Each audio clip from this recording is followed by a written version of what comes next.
Bom pessoal, hoje então a gente vai para uma modular especial aqui, que é a modular de proteínas de membrana. Tá? A ideia dessa modular é aprofundar um pouco a parte de membrana como um todo. A gente costuma imaginar só transporte, mas a gente vai ver que as proteínas de membrana exercem uma diversidade gigante de funções.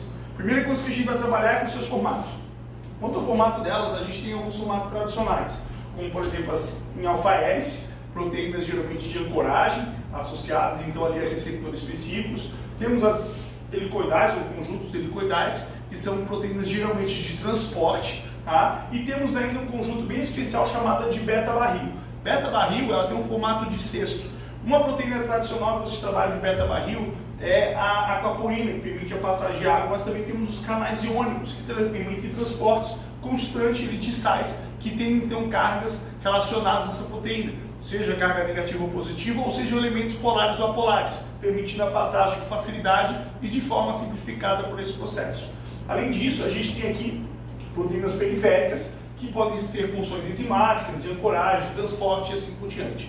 Então, a gente viu os tipos de formatos específicos. Além dos formatos, temos as funções. Aí a gente vai ver que transporte é só um deles. A gente tem então aqui vários tipos de proteínas, como por exemplo as proteínas de junção intercelular, que aderem uma célula a outra, vocês viram especializações de membrana, né? Temos as funções enzimáticas, que isso vai ser muito importante quando a gente fala de respiração celular, citocromos e assim por diante. Temos claro as de transporte tradicionais, temos a de reconhecimento celular, então isso entra no sistema imune, por exemplo, de uma forma muito significativa. Temos de ancoramento, né? Isso é bastante importante com o citosol e com o citoesqueleto, e também, claro, com o meio extracelular. E as sinalizadoras, tá? Que são muito importantes no sistema endócrino, principalmente também. Tá? Bom, vamos dar uma olhada então para as funções aqui, vendo primeiro as proteínas de transporte.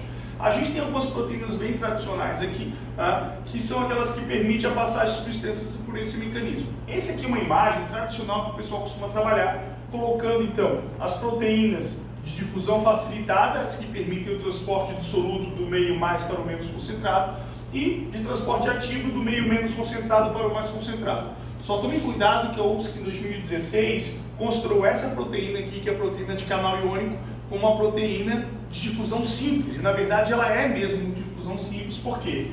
Que permite a passagem livre de sais aqui, sem que tenha uma modificação proteica para que possa acontecer o transporte. Diferente do que acontece aqui nessa proteína que é chamada permease. A permease ela tem que sofrer uma mudança de conformação para permitir que esse transporte aconteça. Por isso que ela é a verdadeira difusão facilitada e essa seria a difusão simples. Isso foi o que a UFSC considerou no vestibular 2016. Então fiquem atentos para esse tipo de transporte, certo? Bom, continuando, a gente tem aqui as proteínas de transporte quanto ao tipo de transporte que elas fazem. A gente tem o monotransporte, que é quando ela transporta uma substância só, um tipo de substância, não uma, mas um tipo de. Né? Pode transportar em maior quantidade, mas sempre é o mesmo tipo de substância sendo transportada. Temos o cotransporte, que é quando a proteína transporta dois tipos de moléculas distintas, mas para o mesmo sentido. Isso acontece, por exemplo, com alguns tipos de sais em aglomerados que podem ser transportados por uma mesma proteína. Tá? Ou, como a gente vai ver daqui a pouco, um outro tipo de transporte, cotransporte, que é o de substâncias orgânicas com inorgânicas. E ainda tem o contratransporte, onde vai uma para um lado e outra para o outro. O contratransporte existe um bem tradicional, né? Vocês já trabalharam com ele também no transporte de membrana. Quando a gente tem aqui a membrana, temos uma proteína especial, e o que ela faz? Ela permite então a saída de sódio e a entrada de potássio. Pelo mesmo tipo de proteína, a bomba de sódio e potássio faz o transporte. Então, um ótimo exemplo de contratransporte, certo? Agora, um exemplo de cotransporte muito interessante, ele explica o porquê da confusão quando a gente fala do sistema digestório na absorção de nutrientes. É comum a gente falar que no intestino delgado existe o transporte ativo de nutrientes, ou seja, o transporte de um gasto de energia para a absorção de nutrientes para dentro do corpo. Só que aí eles colocam que a glicose e aminoácidos, por exemplo, são absorvidos por transporte de difusão facilitado, ou seja, por transporte passivo. Aí fica estranho. Por que é um transporte ativo, mas é dito como transporte passivo também? Então o que acontece é o seguinte, para que a gente possa associar essa proteína, que nesse caso a gente vai usar o exemplo da sacarose, tá? O que acontece? Ela precisa primeiro de uma mudança de carga elétrica. Então existe um bombeamento de íons H+, então existe uma bomba de próton que bombeia o H+ de dentro para fora. Se é uma bomba, gasta energia. Então isso é um transporte contra o gradiente de concentração, é um transporte ativo, certo? Esse H+ fica no meio, em grande concentração na região do intestino, e ele vai ser transportado agora no sentido novamente para dentro das paredes das células intestinais. Quando ele acaba sendo bombeado para dentro, passado para dentro, ele vai modificar a proteína, que vai permitir a passagem da sacarose, só que no sentido agora a favor do gradiente. Para isso ele teve uma mudança de carga elétrica, e aí a sacarose entrou. Então aqui a sacarose ela entrou para o transporte passivo, mas precisou primeiro de transporte ativo para permitir ele acontecer. Esse é um exemplo clássico de cotransporte, certo? Outra coisa interessante das proteínas de transporte é que existem proteínas que dependem de carga elétrica para acontecer o transporte. São os canais dependentes de voltagem. E a gente tem alguns exemplos bem interessantes aqui, como por exemplo a sódio permease eletrodependente, a potássio permease eletrodependente, mas eu acho que a mais clássica é a cálcio permease eletrodependente. Um ótimo exemplo desse tipo de transporte acontece aonde? Quando a gente vai fazer a contração da musculatura. Quando a gente faz a contração do músculo, a gente tem aqui associado à membrana do músculo o retículo endoplasmático liso, que a gente chama aqui de retículo sarcoplasmático.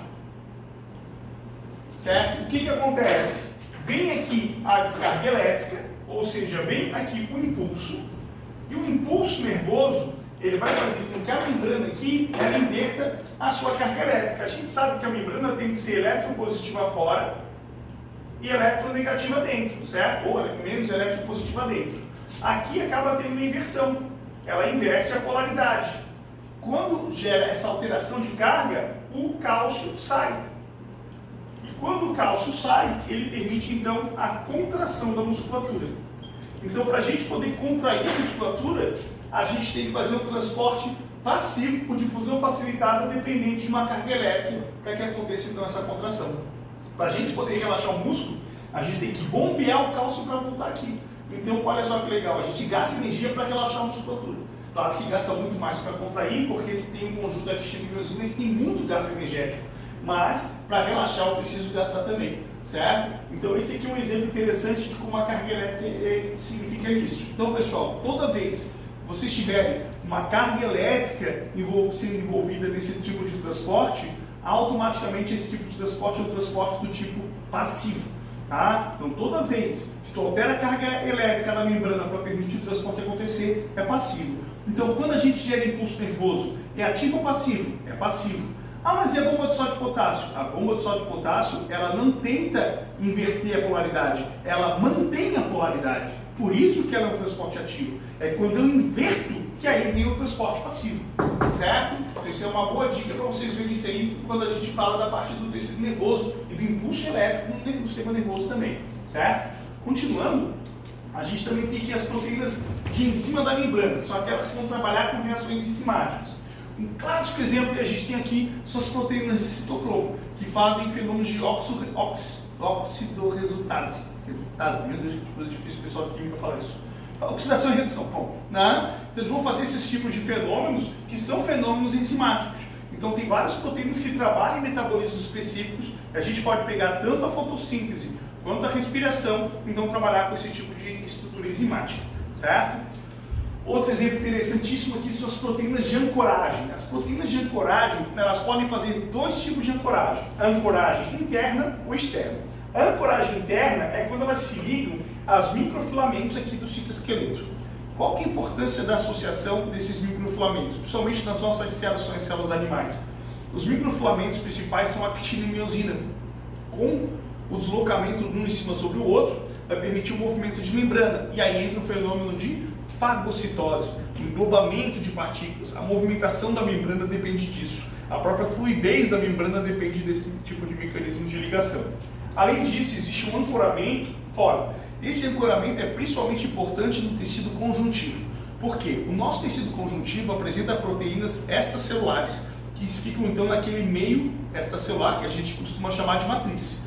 Nessa matriz, essas proteínas, por exemplo, como o colágeno, se ancoram nas proteínas aqui. Qual que é a vantagem disso?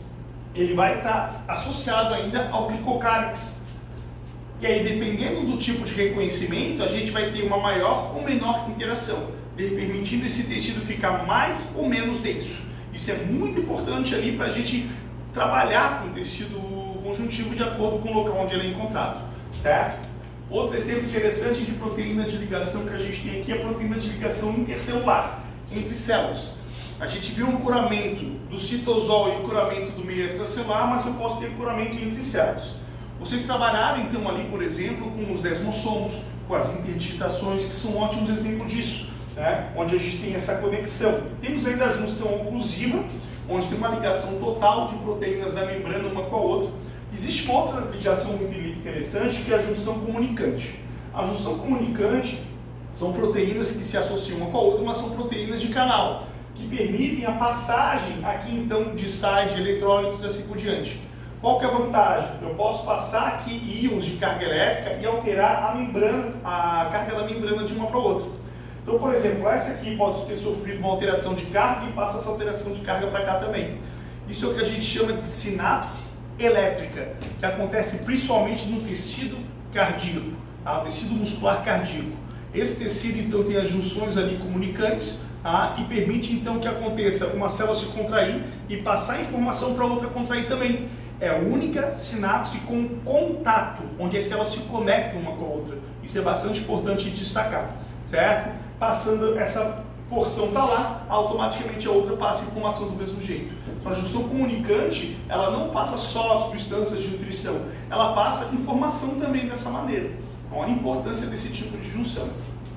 Outro exemplo de proteína muito legal que a gente tem aqui são as proteínas de reconhecimento celular. As proteínas de reconhecimento intercelular pode ter por contato direto, tá? Esse contato direto ali é bastante importante, por exemplo, para a gente fazer reconhecimento dos nossos tecidos de defesa, né, para reconhecer células do corpo. Algumas falhas desse reconhecimento são associadas a doenças autoimunes, por exemplo, onde a gente tem mais uma proteína que consiga fazer o reconhecimento de forma adequada, tá? Temos também aqui esse reconhecimento intercelular por distância, que pode ser por uma distância próxima, chamada de comunicação local, ou de longa distância. A de comunicação de pouca distância, a gente tem aqui exemplo de células que secretam para estimular células ao seu entorno. Isso é bastante comum em tecidos de secreção exócrinos, né? Como por exemplo as glândulas mamárias, glândulas sudoríparas, onde uma célula começa a estimular as outras a fazerem o mesmo tipo de papel. Já aqui a gente tem a sinapse.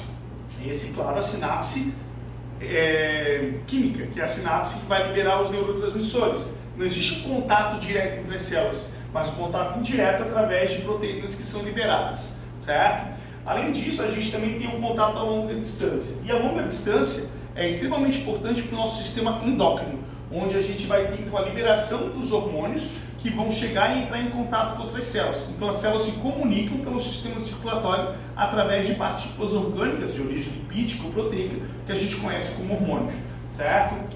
Interessante que quando os hormônios entram em contato, essas proteínas de reconhecimento, tá, são proteínas também sinalizadoras. Elas recebem esse estímulo e desencadeiam o processo para que a gente possa ter então uma resposta celular. Muitas dessas proteínas elas vão promover então um efeito cascata que vai ativar um gene, que vai determinar a produção de um determinado tipo de substância. E assim, por exemplo, a gente pode colocar como um sinalizador aqui a glicose. A glicose entra em contato então com a proteína aqui especial que ativa o processo para que a gente possa produzir então a insulina. E dessa maneira a gente libera a insulina no sistema circulatório.